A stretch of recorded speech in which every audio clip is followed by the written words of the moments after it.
আসসালামু আলাইকুম, আমন্ত্রণ জানাচ্ছি ফফ টিভি নিউজ আপডেটে। সঙ্গে আছে আমি ইমতিয়াজ আহমেদ। শুরুতেই সংবাদ শিরোনাম। হাদিকে নিয়ে ভারতীয় মিডিয়ার অপপ্রচার রুখে দিল কলকাতার মানুষ। হাদির কবরে কুকুরের ভুয়া ছবি নিয়ে যা জানা গেল। বাংলাদেশি সন্দেহে 19 জনকে পুশিন করল ভারত। কেরালায় বাংলাদেশি ভেবে ভারতীয়কে পিটিয়ে হত্যা। দিল্লিতে বাংলাদেশ হাইকমিশনের সামনে বিক্ষোভ, যা বলছে ভারত। এবার বিস্তারিত।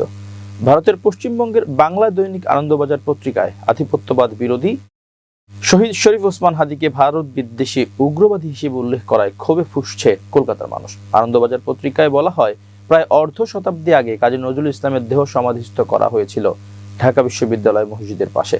শনিবার বাংলাদেশের স্থানীয় সময় বিকেল 4টা নাগাদ সেখানেই দাফন করা হয় ভারত বিদ্বেষী বলে পরিচিত ইনকিলাব মঞ্চের আহ্বায়ক ওসমান হাদিকে।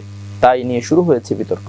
এ বিষয়ে তীব্র প্রতিক্রিয়া জানিয়েছে নজরুলের পরিবারও। তারা নিশানা করেছে বাংলাদেশের অন্তর্বর্তী সরকারকে। শনিবার পশ্চিম বর্ধমানের চুরুলিয়ায় কবির জন্মভূমিতে বসে তার পরিবারের সদস্যদের আশঙ্কা, এরপর বাংলাদেশের জাতীয় কবির সমাধির উপর আক্রমণ হবে না তো।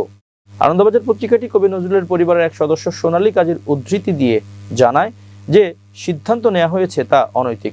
নিয়ম মতো ওই স্থানে বিশেষ কয়েকজনকে সমাধিস্থ করা হয়। এত জায়গা থাকতে নজরুলের সমাধির পাশে হাদিকে সমাধিস্থ করার সিদ্ধান্তের নেপথ্যে রাজনীতি রয়েছে। নজরুল যেখানে সম্প্রীতির বার্তা দিয়ে গিয়েছেন, জাতির নামে বজ্জাতির কথা বলেছেন, তখন তার সমাধির পাশে এমন একজনকে সমাধিস্থ করা হলো সরকারেরই নির্দেশে। তার আশঙ্কা, আগামী দিনে হয়তো কবির সমাধিও ওখানে থাকবে না। তবে আনন্দবাজার পত্রিকার এ ধরনের প্রতিবেদনে তীব্র অসন্তোষ প্রকাশ করেছেন সেখানকার বাঙালিরা। খোদ ঢাকায় অবস্থানরত কাজী নজরুলের পরিবারের সদস্যরা বলছেন, সোনালী কাজী অপপ্রচার চালাচ্ছেন। শহীদ হাদি ছিলেন বিদ্রোহী কবির সার্থক উত্তরসূরি। সেই হিসেবে নজরুলের মাজারে হাদির কবরস্থ করা যথার্থই হয়েছে। কলকাতার নিউ টাউনের রমেশ শীল বলেছেন, ওসমান হাদি ভারতের শত্রু নয়, তিনি ভারতের বিজেপি সরকারের একচক্ষু নীতির বিরোধিতা করেছেন। তাকে উগ্রবাদী আখ্যা দিয়ে আনন্দবাজার পত্রিকা সাংবাদিকতার নৈতিকতাকে প্রশ্নবিদ্ধ করেছে। অন্যদিকে কলকাতার নিউ মার্কেটের কাপড় ব্যবসায়ী দীপন রায় বলেন, শহীদ হাদি আমাদের চেতনাকে জাগিয়ে দিয়েছেন। তিনি বাঙালির জাতির প্রেরণা। তাকে হেয় করার জন্য আনন্দবাজার পত্রিকা যা করছে তা ঘৃণ্য অপপ্রয়াস ছাড়া আর কিছুই নয়। অবিলম্বে বাংলাদেশ সরকারের কাছে আনন্দবাজার পত্রিকাটিকে ক্ষমা চাওয়ার আহ্বান জানিয়েছেন ব্যবসায়ী দীপন রায়। এদিকে রবীন্দ্র ভারতী বিশ্ববিদ্যালয় শিক্ষার্থী দীপান্বিত দীপ্তি জানান, প্রতিবাদী যুবক হাদির মধ্যে আমরা ক্ষুদিরামকে দেখতে পাচ্ছি, সুতরাং তাকে নিয়ে অপপ্রচার বরদাস্ত করা হবে না। গুলিবিদ্ধ হয়ে মৃত্যুবরণ করেছেন জুলাই যোদ্ধা ইনকিলাব মঞ্চের মুখপাত্র শরীফ ওসমান হাদি। লাখো মানুষের অংশগ্রহণে জানাজা শেষে ঢাকা বিশ্ববিদ্যালয়ের কেন্দ্রীয় মসজিদ সংলগ্ন জাতীয় কবি কাজী নজরুল ইসলামের সমাধির পাশে তাকে দাফন করা হয়। এই প্রেক্ষাপটে হাদির কবরে কুকুর উঠে পড়েছে দাবিতে একটি ছবি সামাজিক মাধ্যমে ছড়িয়ে পড়েছে। তবে ছবিটি কৃত্রিম বুদ্ধিমত্তা দিয়ে তৈরি বলে জানিয়েছেন রিউমার স্ক্যানারের অনুসন্ধানী টিম। রিউমার স্ক্যানার জানিয়েছে, আলোচিত ছবিটি আসল নয়। প্রকৃতপক্ষে ফেসবুক থেকে সংগৃহীত ওসমান হাদির কবরের একটি মূল ছবিতে কৃত্রিম বুদ্ধিমত্তা এআই প্রযুক্তি ব্যবহার করে কুকুর যুক্ত করে প্রচার করা হচ্ছে। এ বিষয়ে অনুসন্ধানে private university student alliance of Bangladesh পুশাবের ফেসবুক পেজে 20 ডিসেম্বর বিকেল 4:56 প্রকাশিত একটি ছবি পাওয়া যায়। ওই ছবিটির সঙ্গে আলোচিত ছবির কুকুর ছাড়া বাকি সব উপাদানের হুবহু মিল রয়েছে। কুকুর যুক্ত করা সংস্করণটি সম্ভাব্য প্রথম প্রকাশিত হয় 20 ডিসেম্বর দিবাগত রাত 12:13। অর্থাৎ কুকুর ছাড়া মূল ছবিটি কুকুর সহ ছবিটির আগেই ফেসবুকে বিদ্যমান ছিল। বর্তমানে উন্নত এআই মডেল ব্যবহার করে অত্যন্ত নিখুঁতভাবে যে কোনো আসল ছবি সম্পাদনা করা সম্ভব। এ ধরনের প্রযুক্তির মধ্যে গুগলের ন্যানো বানানো মডেল বেশ আলোচিত, যা ব্যবহারকারীদের উন্নত ও সৃজনশীলভাবে ছবি সম্পাদনের সুযোগ দেয়। এদিকে গুগলের সিন্থ আইডি প্রযুক্তি এআই দিয়ে তৈরি বা সম্পাদিত ছবি, ভিডিও, অডিও কিংবা টেক্সটে অদৃশ্য ডিজিটাল ওয়াটারমার্ক যুক্ত করে। খালি চোখে দেখা না গেলেও বিশেষ প্রযুক্তির মাধ্যমে এই ওয়াটারমার্ক শনাক্ত করা যায়। গুগলের দাবি অনুযায়ী কন্টেন্ট তৈরি হওয়ার সময়ই এই ওয়াটারমার্ক যুক্ত হয় এবং ক্রপ করা, ফিল্টার প্রয়োগ বা অন্যান্য সম্পাদনার পর এটি অক্ষুণ্ণ থাকে। কোনো ছবি গুগলের এআই দিয়ে তৈরি বা সম্পাদিত কিনা যাচাই করতে জেমিনিতে ছবি আপলোড করে সিন্থ আইডি ওয়াটারমার্ক আছে কিনা পরীক্ষা করা যায়। আলোচিত ছবিটি জেমিনিতে পরীক্ষা করে দেখা হলে জেমিনি জানায় ছবিটি গুগলের এআই প্রযুক্তি ব্যবহার করে তৈরি বা সম্পাদিত। সুতরাং ওসমান হাদির কবরে কুকুর উঠে পড়েছে দাবিতে প্রচারিত ছবিটি এআই দিয়ে সম্পাদিত। আসাম থেকে বাংলাদেশি সন্দেহে ১৯ জনকে পুশিন করেছে ভারত। রোববার সামাজিক মাধ্যম এক্সে দেয়া পোস্টে আসামের মুখ্যমন্ত্রী হিমন্ত বিশ্ব শর্মা এই কথা জানিয়েছেন। তিনি জানান, আসাম পুলিশ ও সীমান্তরক্ষী বাহিনী বিএসএফ নাগাঁও ও কার্বি আংলং জেলায় যৌথ অভিযান চালিয়ে তাদের গ্রেপ্তার করে। খবর টাইমস অফ ইন্ডিয়ার। আসামের মুখ্যমন্ত্রী বলেন, রাজ্য সরকার অবৈধ অভিবাসনের বিরুদ্ধে কঠোর অবস্থান গ্রহণ করেছে। আসামে অবৈধভাবে অবস্থান করতে দেয়া হবে না বলে সতর্ক করে দেন তিনি।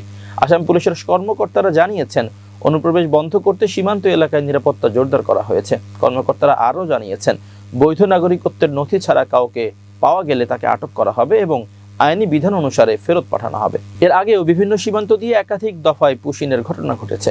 বিএসএফ এর বিভিন্ন রাজ্য থেকে বাংলা ভাষীদের ধরে সীমান্ত দিয়ে জোরপূর্বক বাংলাদেশে ঠেলে দিচ্ছে, যাদের মধ্যে বাংলাদেশের রোহিঙ্গা এবং অজ্ঞাত পরিচয়ের লোক রয়েছে। এই পদক্ষেপ আন্তর্জাতিক মানবাধিকার লঙ্ঘন এবং দ্বিপক্ষীয় চুক্তির পরিপন্থী বলে বিশ্লেষকরা মনে করছেন। বিজিবি জানিয়েছে, কিছু রোহিঙ্গা যারা ভারতে ইউএনএইচসিআর এ নিবন্ধিত ছিল তাদেরও বাংলাদেশে ঢুকিয়ে দেওয়া হচ্ছে। আসন্ন ত্রয়োদশ জাতীয় সংসদ নির্বাচনে বগুড়া ৬ আসন থেকে বিএনপির ভারপ্রাপ্ত চেয়ারম্যান তারেক রহমানের পক্ষে মনোনয়ন ফরম সংগ্রহ করা হয়েছে। রোববার ২১ ডিসেম্বর দুপুর 12:30টার দিকে জেলা প্রশাসকের কার্যালয়ে আনুষ্ঠানিকভাবে এই ফরম উত্তোলন করা হয়। বগুড়া জেলা বিএনপির সভাপতি রেজাউল করিম বাদশাহর নেতৃত্বে দলের ৫ জ্যেষ্ঠ সদস্যের একটি প্রতিনিধি দল জেলা প্রশাসক ও রিটার্নিং কর্মকর্তা তৌফিকুর রহমানের কার্যালয় থেকে মনোনয়নপত্রটি ফরম সংগ্রহ করেন। উল্লেখ্য, প্রথমবারের মতো জাতীয় সংসদ নির্বাচনে লড়তে যাচ্ছেন তারেক রহমান। সবশেষ মেয়াদে বিএনপি ক্ষমতায় থাকাকালে ২০০১ থেকে ২০০৬ সাল পর্যন্ত তিনি দলের যুগ্ম মহাসচিবের দায়িত্ব সামলেছেন। ২০০৯ সালে অনুষ্ঠিত দলের জাতীয় কাউন্সিলে সিনিয়র যুগ্ম মহাসচিব নির্বাচিত হন তারেক। ২০১৮ সাল থেকে দলের ভারপ্রাপ্ত চেয়ারম্যান হিসেবে দায়িত্ব পালন করছেন তিনি। এবার আন্তর্জাতিক প্রসঙ্গ। নয়াদিল্লিতে অবস্থিত বাংলাদেশ হাই কমিশনের সামনে বিক্ষোভের খবর নিয়ে গণমাধ্যমে প্রশ্নের জবাবে ভারতের পররাষ্ট্র মন্ত্রণালয়ের মুখপাত্র রণধীর জয়সওয়াল বলেছেন, ঘটনাটি নিয়ে কিছু গণমাধ্যমে বিভ্রান্তিকর প্রচারণা চালানো হচ্ছে। রোববার ২১ ডিসেম্বর ভারতের পররাষ্ট্র মন্ত্রণালয়ের ওয়েবসাইটে এই তথ্য জানানো হয়েছে। রণধীর জয়সওয়াল জানান, শনিবার ২০ ডিসেম্বর প্রায় ২০ থেকে ২৫ জন তরুণ বাংলাদেশ হাই কমিশনের সামনে জড়ো হয়ে ময়মনসিংহে দীপুচন্দ্র দাসের নৃশংস হত্যাকাণ্ডের প্রতিবাদে স্লোগান দেন এবং বাংলাদেশের সংখ্যালঘুদের সুরক্ষার দাবি তোলেন। তবে কোনো সময়ই হাইকমিশনের নিরাপত্তা বেষ্টনী ভাঙার চেষ্টা বা নিরাপত্তাজনিত পরিস্থিতির সৃষ্টি হয়নি। ভারতের সরকারি মুখপাত্র বলেন, ঘটনাস্থলে দায়িত্বরত পুলিশ কয়েক মিনিটের মধ্যে বিক্ষোভকারীদের ছত্রভঙ্গ করে দেয়। এ সংক্রান্ত দৃশ্যমান প্রমাণ জনসম্মুখে উপলব্ধ হয়েছে। রণধীর জয়সওয়াল জানান, ভিয়েনা কনভেনশন অনুযায়ী ভারতের ভূখণ্ডে অবস্থিত সব বিদেশি মিশন ও কূটনৈতিক স্থাপনার নিরাপত্তা নিশ্চিত করতে ভারত প্রতিশ্রুতিবদ্ধ।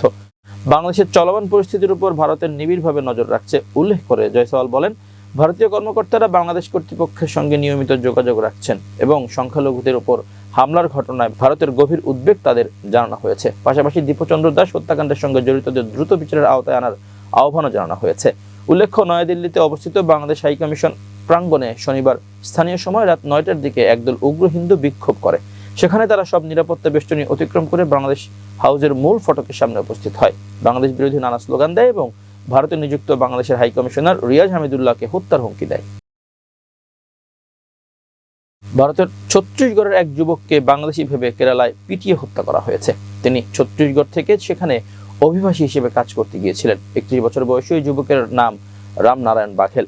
সংবাদ মাধ্যম এনডিটিভি জানিয়েছে, গত ১৭ ডিসেম্বর কেরালার আত্তাপাল্লাতম থানা এলাকায় এই ঘটনা ঘটে। খবরে বলা হয়, চুরির সন্দেহে তাকে প্রথমে আটক করা হয়। এরপর বাংলাদেশি আখ্যা দিয়ে নির্মমভাবে এই যুবককে পিটিয়ে হত্যা করা হয়। তার কাছ থেকে চুরির কোনো জিনিসপত্র পাওয়া যায়নি। ওই ঘটনার এক ভিডিও নতুন করে সামাজিক যোগাযোগ মাধ্যমে ভাইরাল হয়েছে। এতে দেখা গেছে তাকে মব সন্ত্রাসীরা নির্মমভাবে পেটাচ্ছে। ভিডিওতে তাকে বারবার বাংলাদেশি হিসেবে অভিহিত করা হয়। তাকে ওই সন্ত্রাসীরা জিজ্ঞেস করেছিল গ্রামের বাড়ি কোথায়, কিন্তু রামনারায়ণ উত্তর দেওয়ার আগেই তাকে বাংলাদেশি হিসেবে অভিহিত করে পেটাতে থাকে তারা। ময়নাতদন্তে রামনারায়ণের দেহে ৮০টিরও বেশি আঘাতের চিহ্ন পাওয়া গেছে। তার মাথায় গুরুতর জখম ছিল বলে জানিয়েছেন চিকিৎসকরা। এবার বিজ্ঞান ও প্রযুক্তির খবর। ফেসবুকে লিঙ্ক শেয়ার নিয়ে নতুন এক পরীক্ষা শুরু করেছে মেটা। এই পরীক্ষায় প্রফেশনাল মোডে ও ফেসবুক পেজ ব্যবহারকারীদের জন্য লিঙ্ক পোস্ট করার সংখ্যা সীমিত করা হচ্ছে। নির্দিষ্ট সংখ্যার বেশি লিঙ্ক দিতে চাইলে নিতে হবে অর্থের বিনিময়ে দেওয়া মেটা ভেরিফাইড সাবস্ক্রিপশন। সাম্প্রতিক একাধিক ব্যবহারকারী এই পরিবর্তন লক্ষ্য করেছেন। সামাজিক যোগাযোগ মাধ্যম বিশ্লেষক ম্যাট নাভারা এই প্রথম বিষয়টি প্রকাশ্যে আনেন। তিনি জানান, পরীক্ষার আওতায় থাকা ব্যবহারকারীরা সর্বোচ্চ 4টি লিঙ্ক পোস্ট করতে পারছেন। এর বেশি লিঙ্ক দিতে হলে মাসে অন্তত $14.99 দিয়ে মেটা ভেরিফাইড সাবস্ক্রিপশন নিতে হচ্ছে। মেটা বিষয়টি নিশ্চিত করেছে। প্রযুক্তি বিষয়ক সংবাদ মাধ্যম টেক ক্রাঞ্চকে দেওয়া এক বিবৃতিতে প্রতিষ্ঠানটি জানায়, এটি একটি সীমিত পরিসরের পরীক্ষা। এই পরীক্ষা কেবল প্রফেশনাল মোড ব্যবহারকারী ও ফেসবুক পেজের ক্ষেত্রে প্রযোজ্য। প্রফেশনাল মোডের মাধ্যমে সাধারণ ব্যবহারকারীরা নিজেদের প্রোফাইলকে কন্টেন্ট ক্রিয়েটর অ্যাকাউন্টে রূপান্তর করতে পারেন। এতে কন্টেন্ট বেশি মানুষের কাছে পৌঁছানোর সুযোগ থাকে। তবে নতুন এই পরীক্ষায় সেই ব্যবহারকারীরাই পড়েছেন বাড়তি চাপে। এবার খেলার খবর। IL T20-তে ডেজার্ট ভাইপার্সের বিপক্ষে দারুণ বোলিংয়ের পর ব্যাটিংয়ে অপরাজিত থেকে MI এমিরেটসকে জিতিয়েছেন সাকিব আল হাসান। রবিবার 21 ডিসেম্বর দুবাই আন্তর্জাতিক ক্রিকেট স্টেডিয়ামে ডেজার্ট ভাইপার্সের বিপক্ষে 4 ওভারে মাত্র 14 রান দিয়ে 2 উইকেট নেন তিনি। 24 বলের অর্ধেকই ডট ছিল। পরে ব্যাট হাতে সাকিবের অপরাজিত 17 রানে দল পায় 4 উইকেটের জয়। খেলার শুরুতে টসে জিতে ফিল্ডিংয়ের সিদ্ধান্ত নিয়েছে MI এমিরেটসের অধিনায়ক কাইরন পোলার্ড। সপ্তম ওভারে বোলিংয়ে আসেন সাকিব। ওভারের শেষ বলটায় পাকিস্তানের তারকা স্ট্যাম্প করে IL T20-তে প্রথম উইকেট পেয়ে যান সাকিব। ওই ওভারে 5 রান দেওয়া সাকিব দ্বিতীয় উইকেট পেয়ে যান পরের ওভারেই। ইনিংসের নবম ওভারে ইংলিশ অলরাউন্ডার স্যাম কারেন ফিরতি ক্যাচ তোলেন। সাকিব সামনে ঝাঁপিয়ে এই কাজটি নিয়েছেন। ওই ওভারে 3 রান দেওয়া সাকিব 11তম ওভারেও দেন 3 রান। 15তম ওভারে নিজের শেষ ওভারেও 3 রান দেন সাকিব। সাকিবের এমন কিপটে বোলিংয়ের মুখে ভাইপার 7 উইকেট হারিয়ে করতে পারে 124 রান। পরে রান তাড়ায় 6 উইকেট হারালেও 15 বল হাতে রেখে লক্ষ্য পেরিয়ে যায় এমিরেটস। দলের 4 উইকেটের জয়ে সাকিব ব্যাট হাতে করেছেন অপরাজিত 17 রান। অলরাউন্ডার পারফরমেন্সে ম্যান অব দ্য ম্যাচ হন তিনি। প্রিয় দর্শক, শেষ করছি FOF টিভি নিউজ আপডেট। আজ এই পর্যন্তই। ভিন্ন খবর নিয়ে দেখা হবে আগামীকাল রাত 8টায়। নিজেকে আপডেট রাখতে সাবস্ক্রাইব করুন চ্যানেলটি। নিয়মিত লাইক, কমেন্ট ও শেয়ার করে ছড়িয়ে দিন সর্বত্র। সুস্থ থাকুন, নিরাপদে থাকুন। আল্লাহ হাফেজ।